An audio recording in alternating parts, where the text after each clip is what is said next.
Allô, bienvenue sur Alpha Ministries. Mon nom est Ariane Kisanga. Je suis pasteur ici à Alpha. C'est toujours pour moi un privilège et une joie de passer ces moments avec toi dans la présence de Dieu. Un bonjour spécial aussi à toi qui nous suit sur YouTube, Facebook ou alors sur Canal+, la chaîne 366 avec Nyota Télévision. Avant qu'on commence aujourd'hui, je vais te poser une question. As-tu créé de l'espace pour Dieu? Est-ce que tu t'es rassuré que Dieu est resté et la seule priorité que tu as dans la vie? Est-ce que tu t'es rassuré que parmi tant de choses que tu avais à faire, tu as trouvé un temps à passer seul à seul en intimité avec le Seigneur? J'espère que tu l'as fait. Et si tu ne l'as pas fait, voilà une occasion pour toi. On va créer de l'espace pour Dieu ensemble. On va commencer par la prière. On va lire le psaume 32, verset 8. La parole de Dieu dit, « Je t'instruirai et je te montrerai la voie que tu dois suivre. Je te conseillerai, j'aurai le regard sur toi. » On va prier, on va demander au Seigneur. On va commencer par lui dire merci. Merci déjà pour le souffle de vie. Merci pour son amour parce qu'il dit qu'il aura le regard sur toi. Merci pour l'instruction qui vient de lui. Dieu se rassure que tu ne puisses pas prendre des mauvaises décisions. Dieu se rassure que tu ne puisses pas mettre ton pied dans des mauvais endroits. Alors prie et bénis le Seigneur pour ça. Bénis le Seigneur pour son instruction. Bénis le Seigneur pour son amour envers toi. Bénis le Seigneur qui veille sur toi. Bénis le Seigneur pour le souffle de vie qu'il t'a accordé. Éternel, nous te sommes vraiment reconnaissants ce matin parce que c'est toi qui nous as donné le souffle de vie. C'est toi, Éternel des armées, qui nous a encore réveillés. Toi qui as permis qu'on puisse encore voir cette journée. Seigneur, nous te disons merci. Toi qui nous donnes la force de venir et de passer le moment dans ta présence éternelle, nous te disons merci. Et tu veux en même temps prier, tu vas demander à Dieu de te parler. Tu n'es pas venu créer de l'espace pour Dieu juste pour entendre une femme parler, mais tu es venu entendre la voix du Saint-Esprit. Alors tu vas dire, Saint-Esprit, je me dispose. Je suis ici, donne-moi les instructions dont j'ai besoin. J'ai envie de t'entendre m'instruire à travers la bouche de la personne que tu as choisie aujourd'hui. Je veux que tu puisses me parler. Saint-Esprit, parle-nous. Nous t'invitons. Ce moment est pour toi et ce moment est à toi. Saint-Esprit, viens, prends la place qu'il te faut et glorifie Jésus. Dans le nom puissant de Jésus-Christ, nous avons ainsi prié. Les saints de Dieu disent Amen, Amen, Amen. Alors aujourd'hui, je ne suis pas seule. J'ai avec moi une femme exceptionnelle. J'ai avec moi la sœur Esther Kabongo. Elle est diaconesse, elle est mère, elle est épouse, elle est en même temps de profession infirmière. Elle a 27 ans d'expérience en tant que monitrice à l'école de dimanche. Elle est licenciée en éducation et gestion des écoles. Elle a un diplôme en évangélisation des enfants et une spécialisation en évangélisation des enfants sur les rues ou dans les rues. S'il vous plaît, Alpha Ministries, aidez-moi à accueillir la sœur Esther Kabongo. Sœur Esther, c'est vraiment une joie de vous avoir aujourd'hui sur Alpha Ministries, un privilège. J'ai vraiment hâte d'entendre ce que vous avez à nous partager aujourd'hui. Alors aujourd'hui, notre thème, c'est transmettre la foi à la prochaine génération. Et pour ça, nous avons avec nous la diaconesse Esther Kabongo. Notre psaume de base, notre verset de base, c'est le psaume 78, du verset 1 à 8. Je vais lire pour nous avant qu'on commence les questions. La parole de Dieu dit, « Cantique d'Asaph, mon peuple, écoute mes instructions. Prêtez oreille aux paroles de ma bouche. J'ouvre la bouche par des sentences. Je publie la sagesse des temps anciens. Ce que nous avons entendu, ce que nous savons, ce que nos pères nous ont raconté, nous le cacherons point à leurs enfants. Nous dirons à la génération future les louanges de l'Éternel et sa puissance et les prodiges qu'il a opérés. Il a établi un témoignage en Jacob. Il a mis une loi en Israël. Il a ordonné à nos pères de les enseigner à leurs enfants pour qu'elle fût connue de la génération future, des enfants qui naîtraient et que devenus grands, ils en parlent à leurs enfants. Afin qu'ils misent en Dieu leur confiance et qu'ils n'oublissent les œuvres de Dieu et qu'ils observassent ses commandements, afin qu'ils ne fussent pas, comme leur père, une race indocile et rebelle, une race dont le cœur n'était pas ferme et dont l'esprit n'était pas fidèle à Dieu. Amen. Sœur Esther, notre toute première question, c'est de savoir comment définirez-vous en quelques mots l'école du dimanche dans le contexte de l'Église actuelle? Merci pour la question. C'est une très bonne question parce qu'aujourd'hui, qu'est-ce que nous constatons dans nos églises? L'école du dimanche et la définition de l'école du dimanche n'est pas compris. Alors voilà pourquoi est-ce que l'école du dimanche est confondue par exemple à la garderie ou à l'endroit où les parents viennent juste pour laisser leurs enfants afin qu'ils puissent bien suivre le culte. Donc, une définition un peu générale, je dirais que l'école de dimanche, c'est comme une école. C'est une école de formation, une école de formation biblique. Je pourrais dire une formation spirituelle, là où spirituelle des enfants, des ados, il y a même de jeunes aussi, pourquoi pas, dans les écoles de dimanche, qui se déroulent, par exemple, pendant les cultes, ou bien avant ou après, et chaque dimanche. Ça, c'est une façon générale. Mais je peux aussi aller un peu en profondeur pour dire que l'école des dimanches, c'est un ministère. C'est aussi comme un département au sein d'une église, alors qui offre des programmes, des vies, je peux dire, pour nos enfants, parce que l'objectif est de donner, apporter instruire les enfants pour le programme de la Bible, les apprentissages sur comment lire la Bible. Donc, c'est une école de formation biblique. Et aussi pour moi, en tant que monitrice, je donne ma définition en disant que c'est une base, c'est une fondation. Vous voyez, quand il y a une maison, souvent les gens voient une maison, mais ils oublient que ce qui tient la maison, c'est la fondation. Donc, ce sont des formations de base, ce sont des fondations qui amènent, qui préparent les enfants de demain, l'Église de demain. Donc, c'est vraiment c'est vraiment un département très capital à ne pas négliger, vu sa définition. Ça donne des enseignements de vie et tout. Voilà. Wow, j'aime beaucoup votre définition. Vous dites que l'école de dimanche, c'est un endroit où les enfants viennent. C'est un endroit qui offre des programmes de vie pour les enfants, un lieu de formation spirituelle. Et votre propre définition, c'est que l'école de dimanche, c'est une base, c'est une fondation. C'est ça, en fait, qui prépare l'Église de demain. Donc, si on néglige l'école de dimanche, on n'est pas sûr d'avoir une Église solide dans le futur non plus, si je comprends bien votre définition. Tout à fait. C'est pas la garderie, c'est pas là où on laisse nos enfants pour qu'on soit en paix, pour suivre le culte. Wow. Mais alors, Maman Esther, c'est de savoir quelles sont les tranches alors d'âge habituelles que vous avez dans l'école de dimanche. Est-ce que c'est tout enfant, moins de 18 ans qui va à l'école de dimanche? Est-ce que vous avez des classes spécifiques? Et comment est-ce que vous savez que la personne maintenant est capable de faire sa transition, de quitter maintenant cette formation de base pour aller faire partie peut-être de la grande église ou de l'édifice de la maison, comme vous dites? Très bonne question, parce que en parlant de tranches d'âge, parce que l'enfant apprend différemment selon différents âges. Okay. Donc voilà d'abord pourquoi est-ce qu'on doit partager ou diviser ces enfants qui ne peuvent pas... Parce que les enseignements qu'on donne, que l'école de dimanche offre, c'est selon l'âge des enfants. Okay. Alors, normalement, ça commence... Je serais étonnée ou serais choquée. Ça commence des 0, 2 que l'enfant est dans son ventre, jusqu'à 3 ans. Et puis, il y a aussi de 4 ans à 7 ans, de 8 ans à 11 ans. Et ça peut aller jusqu'à 14 ans. Jusqu'à 14 ans, je m'explique. Parce que dans chaque âge, si je donne un exemple à 0, par exemple. Yeah.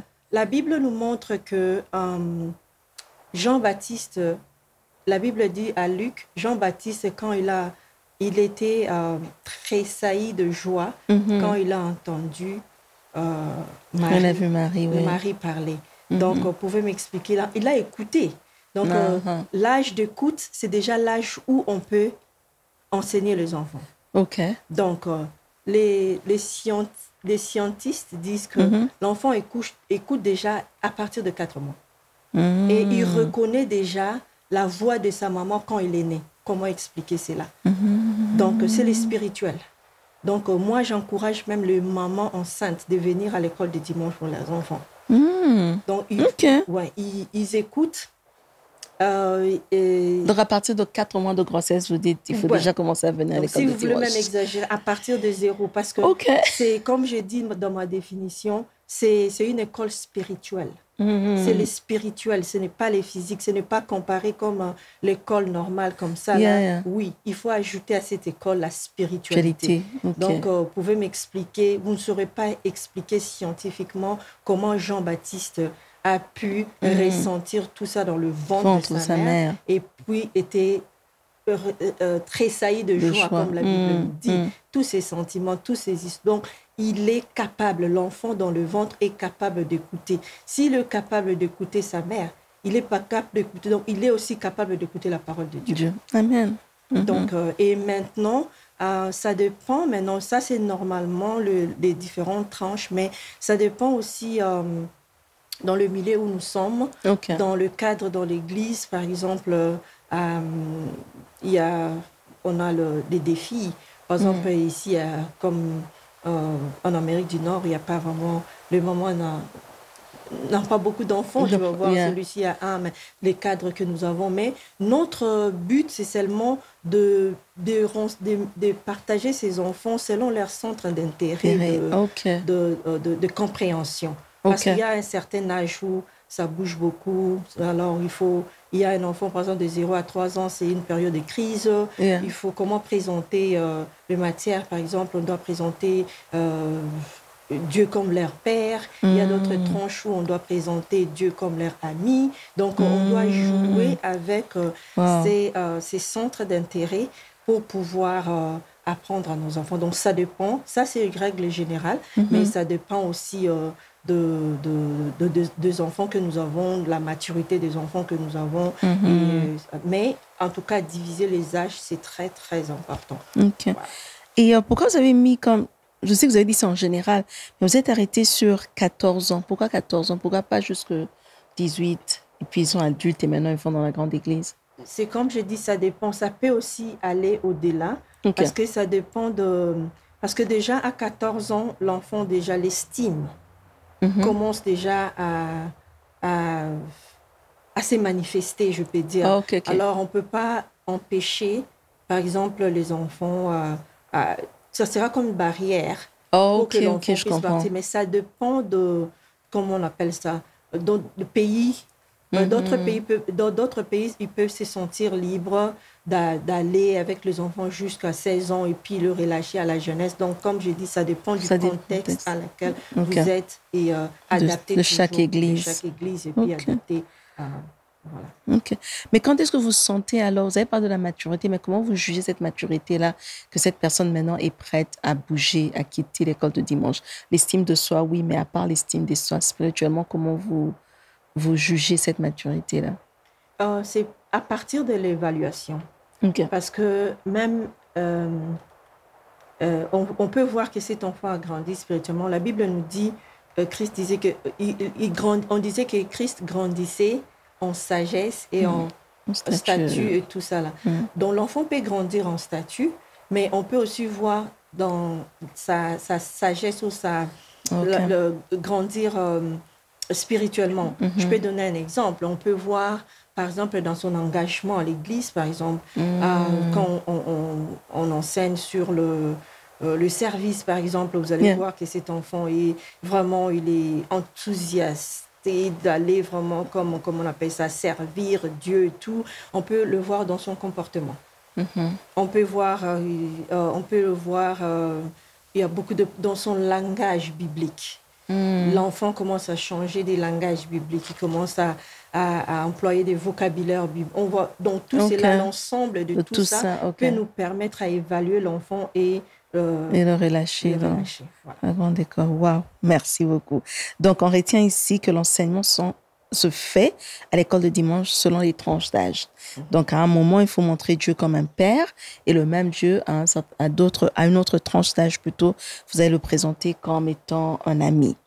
Vous dites aussi que vu que l'enfant peut entendre dans le ventre de sa mère, vous encouragez les femmes enceintes de venir déjà de zéro à l'école de dimanche pour que l'enfant puisse entendre les prédications, parce que tout est spirituel.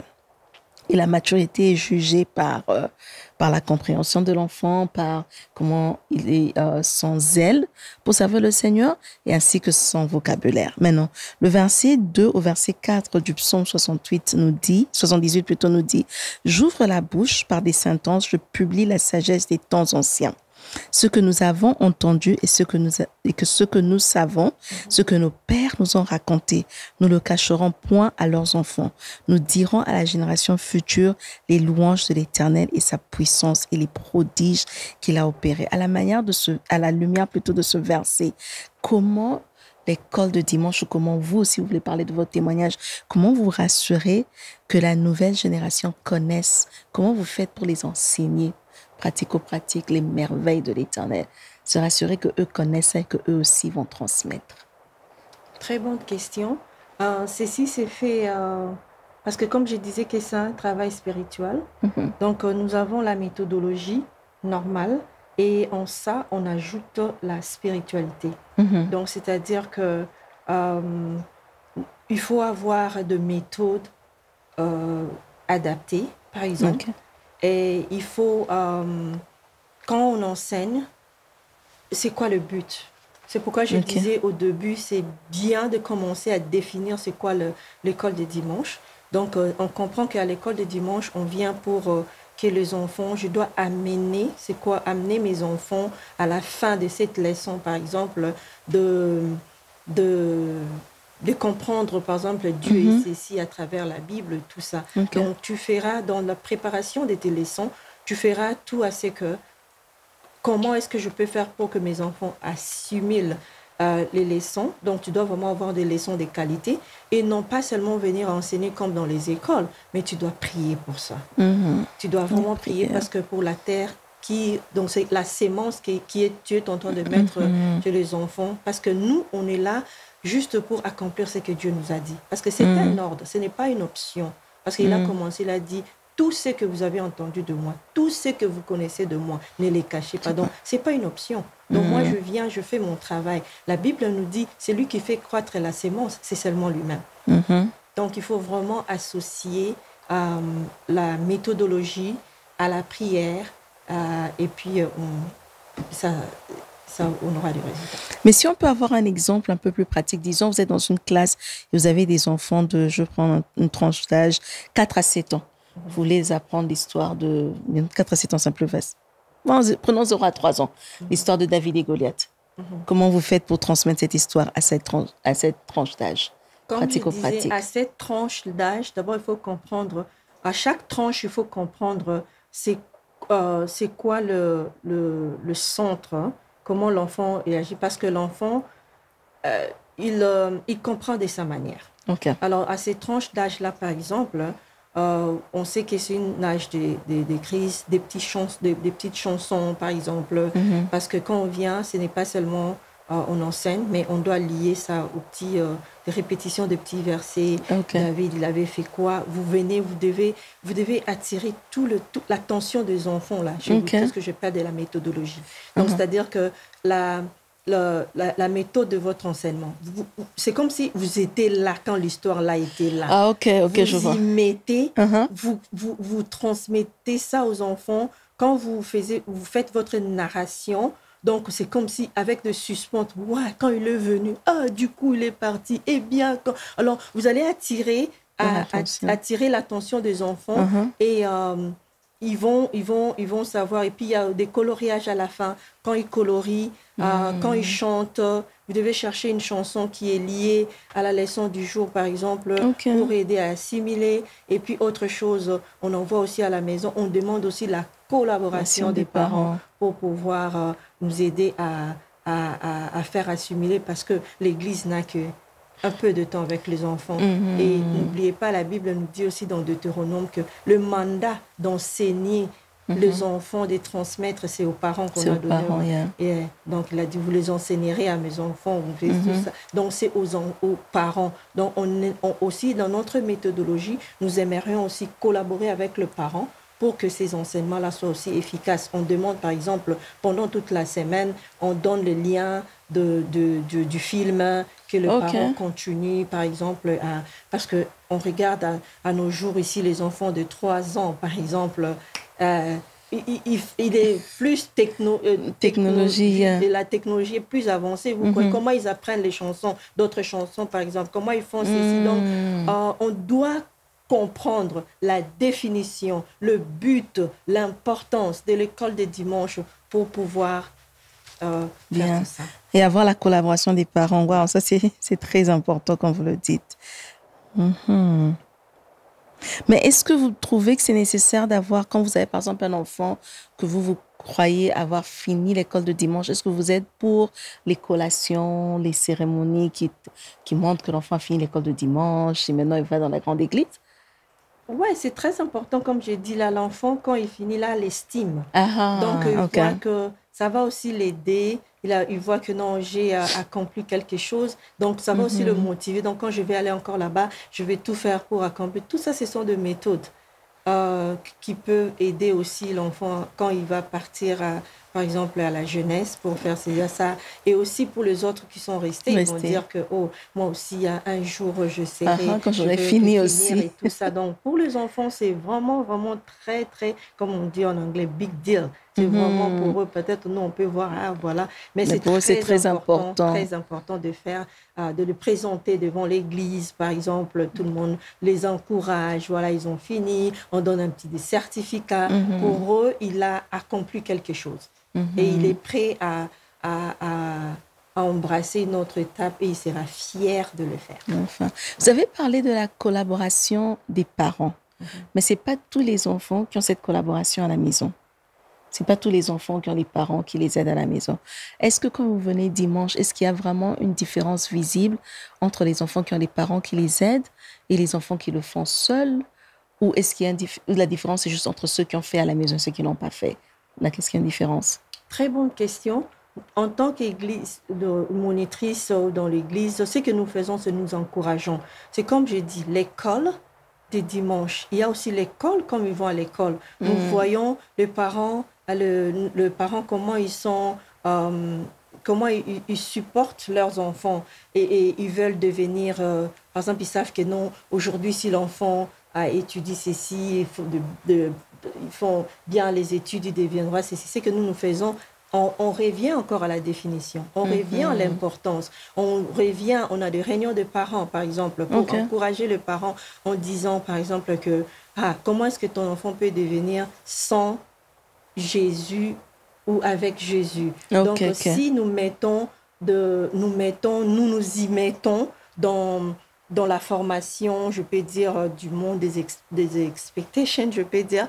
Alors, combien plus fort il y a plus, parce que les enfants, les transmettre, comme on dit là en psaume 78, c'est un héritage. C'est un héritage. C'est un héritage, pardon. Donc, cet héritage-là, donc, que le parent soit là ou pas là, donc, ça va continuer, ça va rester et avec, ça va avoir vraiment l'impact aux enfants. Donc, on encourage, oui, c'est vrai, on voit aussi les parents comme à l'école. On voit les parents qui, avec ce monde ici, les parents sont trop occupés et les parents n'ont pas le temps, mais l'Église continue à encourager et puis à donner de ressources. Des ressources, voilà, des ressources qui peuvent aussi aider les parents à aider les enfants sur l'éducation spirituelle.